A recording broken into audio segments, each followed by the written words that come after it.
Assalamualaikum warahmatullahi wabarakatuh. Setelah 23 tahun Rasulullah berdakwah untuk menegakkan agama Islam yang penuh dengan rintangan dan luar biasa ini, mulailah muncul tanda-tanda perpisahan. Rasulullah telah menyempurnakan ajaran yang sangat konkret, karena semua kalangan dapat merasakan keadilan. Berbagai contoh kehidupan, kalam dan tindakan beliau telah menjadi suri tauladan bagi para pengikutnya. Pada tahun ke-10 bulan Ramadan, Rasulullah SAW melaksanakan i'tikaf di masjid selama 20 hari, yang mana beliau sebelumnya hanya melaksanakan hanya 10 hari. Lalu malaikat Jibril mengatas bacaan Al-Quran beliau sampai 2 kali. Sampai pada suatu saat beliau sedang melaksanakan haji wada. Beliau bersabda, "Aku tidak tahu pasti. Boleh jadi aku tidak akan bertemu kalian lagi setelah ini, tahun ini, dan keadaan seperti ini." Berlanjut pada saat melempar jumroh Aqobah, beliau bersabda, "Pelajarilah manasik kalian dariku, karena boleh jadi aku tidak akan berhaji lagi setelah tahun ini." Lalu turunlah surat An-Nasr pada pertengahan hari tasyrik. Beberapa ahli tafsir mengungkapkan adanya kesepakatan di antara para sahabat bahwa surat An-Nasr adalah isyarat tentang dekatnya masa wafat Nabi Muhammad SAW. Usai turunnya ayat tersebut, beliau memilih untuk memperbanyak membaca tasbih dan istighfar sampai beliau wafat. Sahabat-sahabat yang memahami bahwa ayat tersebut adalah isyarat wafatnya Nabi, mereka ada sahabat Umar bin Khattab dan Ibnu Abbas. Kemudian Rasulullah SAW pergi ke Uhud, melaksanakan sholat atas orang-orang yang mati syahid di sana, dan beliau berpidato di atas mimbar. "Sesungguhnya aku lebih dahulu meninggalkan kalian. Aku menjadi saksi atas kalian. Dan demi Allah, aku benar-benar akan melihat tempat kembaliku saat ini. Aku telah diberi kunci-kunci gudang dunia atau kunci-kunci dunia. Dan demi Allah, aku tidak takut kalian akan musyrik sepeninggalanku. Tetapi aku takut kalian akan bersaing dalam masalah ini." Lalu pada tanggal 29 Safar 11 Hijriah, yang bertepatan dengan hari Senin, Rasulullah SAW menghadiri prosesi jenazah di Baqi. Pada saat perjalanan pulang dari Baqi, beliau merasakan pusing di kepala dan panas tubuhnya yang sangat tinggi, hingga orang-orang bisa melihatnya melalui urat-urat nadi di kepala beliau. Dan akhirnya, beliau jatuh sakit selama 13 atau 14 hari. Namun Rasulullah tetap sholat bersama orang-orang selama 11 hari dari masa sakitnya. Semakin lama, semakin hari penyakit Rasulullah semakin bertambah parah. Beliau selalu bertanya kepada istrinya, "Di mana giliranku besok?" Lalu mereka membebaskan pilihan kepada Rasulullah SAW. Dan akhirnya beliau memutuskan untuk ke rumah Aisyah radhiyallahu anha. Rasulullah berjalan menuju ke rumah Aisyah, dipapah oleh Al-Fadl bin Abbas dan Ali bin Abi Thalib. Di samping itu juga, Aisyah tidak pernah lepas melantunkan bacaan mu'awwizat dan doa-doa yang dihafalkan dari Rasulullah SAW, sambil meniup ke tubuh beliau dan mengusapkan tangan beliau dengan mengharapkan keberkahan.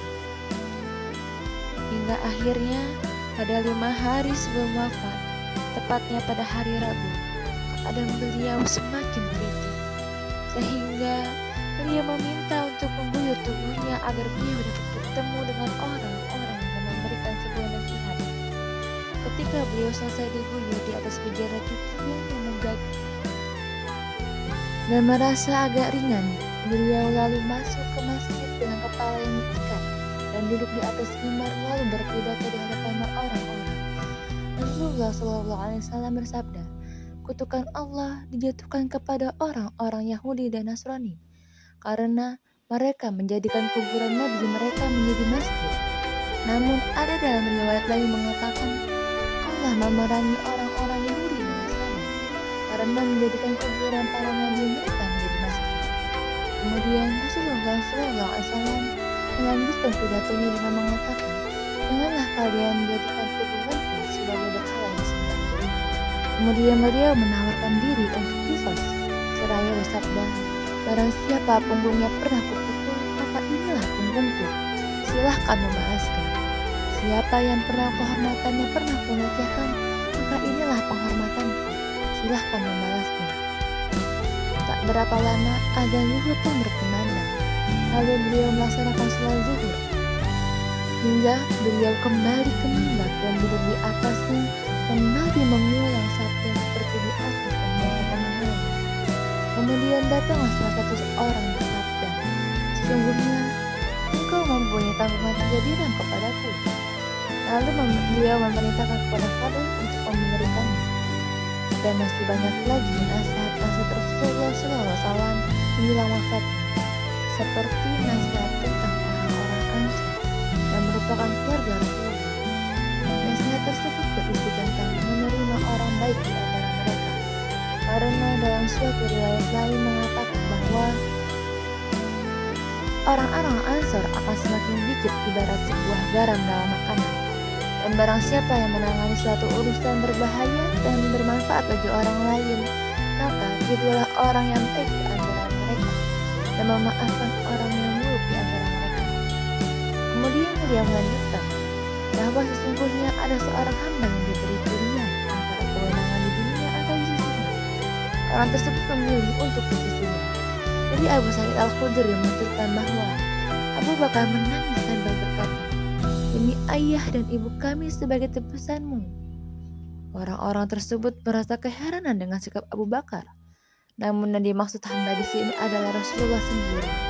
Dan di satu sisi Abu Bakarlah yang paling mengetahui sebagai tempat berlindung dengan pergaulan dan hartanya. Sampai Rasulullah ingin mengambil sebagai seorang kekasih selain Rabbnya. Tetapi ini merupakan sebuah hubungan perkataan persaudaraan Islam. Semua pintu yang menuju ke masjid ditutup kecuali pintunya Abu Bakar. Hari keempat menjelang wafatnya Rasulullah yang bertepatan dengan hari Kamis, kondisi beliau semakin menurun. Lalu Rasulullah memerintahkan untuk mendekat, yang kemudian Rasulullah menuliskan sebuah tulisan agar tidak tersesat. Pada saat itu, di kediaman rumah Rasulullah terdapat Umar bin Khattab.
Setelah siuman beliau bertanya lagi seperti di atas, namun lagi-lagi beliau pingsan hingga 3 kali.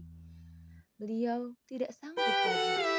Pada akhirnya beliau meminta seorang utusan untuk memerintahkan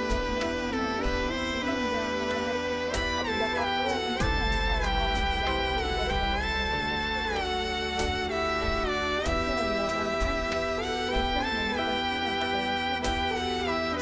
agar tidak hanya menuju Abu Bakar saja, tapi bergantian dengan yang lainnya.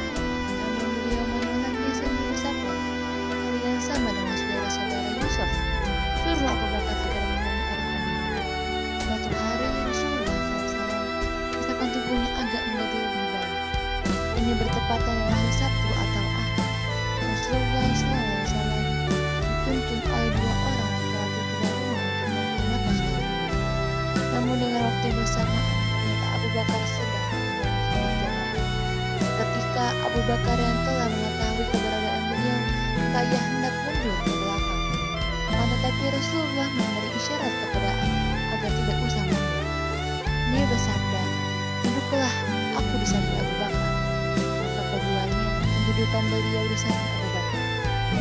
Lalu Abu Bakar langsung mengikuti sholat beliau dan meneruskan bacaan takbir agar terdengar oleh orang-orang. Pada hari Ahad, tepatnya sebelum sehari beliau wafat, Nabi memerdekakan para pembantu laki-lakinya dan sedekahkan 7 dinar harta kepada kaum muslimin.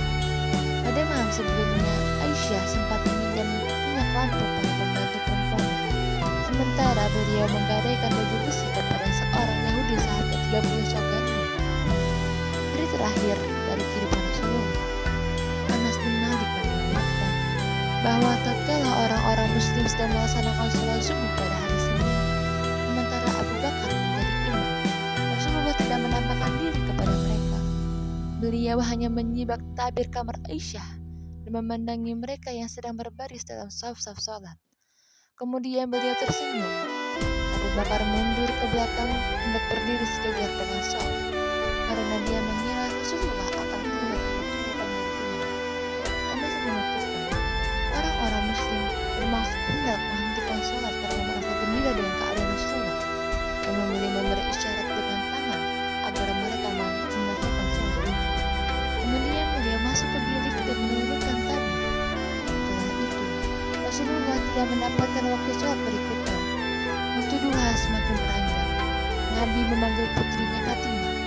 Lalu beliau membisikkan sesuatu kepadanya hingga dia menangis. Kemudian beliau mendoakan Fatimah. Setelah itu beliau membisikkan sesuatu kepadanya hingga dia tersenyum. Di kemudian hari kami menanyakan kepada Fatimah kejadian ini. Dia menjawab, Nabi membisiki aku bahwa beliau akan meninggal dunia. Lalu aku pun menangis. Kemudian beliau membisiki aku lagi, berisi kabar gembira bahwa akulah anggota keluarga beliau yang pertama kali akan menyusul beliau. Maka aku pun tersenyum. Nabi juga mengabarkan kepada Fatimah bahwa dia adalah pemimpin wanita semesta alam. Fatimah bisa melihat penderitaan yang amat berat pada diri Rasulullah SAW. Maka dia berkata, alangkah menderitanya engkau, wahai ayah. Dia menjawab, tidak ada penderitaan atas ayahmu setelah hari ini. Kemudian beliau memanggil Hasan dan Husain, lalu memeluknya keduanya dan memberikan nasihat yang baik-baik. Beliau juga memanggil para istri beliau, memberi nasihat dan peringatan kepada mereka. Rasa sakit beliau semakin bertambah berat, ditambah lagi pengaruh racun yang diasupkan dalam daging oleh wanita Yahudi yang beliau makan sewaktu di Khaybar. Hingga beliau bersabda, wahai Aisyah, aku masih merasakan sakit karena makanan yang sempat kucicipi di Khaybar. Inilah bagiku untuk merasakan bagaimana terputusnya nadiku karena racun tersebut. Beliau juga memberikan nasihat kepada orang-orang. Sholat dan budak-budak yang kalian miliki. Beliau menyampaikan wasiat ini hingga beberapa kali. Maksudnya, perintah untuk memperhatikan dua hal ini. Demikianlah kisah Rasulullah SAW sebelum wafat. Wallahu a'lam bishawab. Wassalamualaikum warahmatullahi wabarakatuh.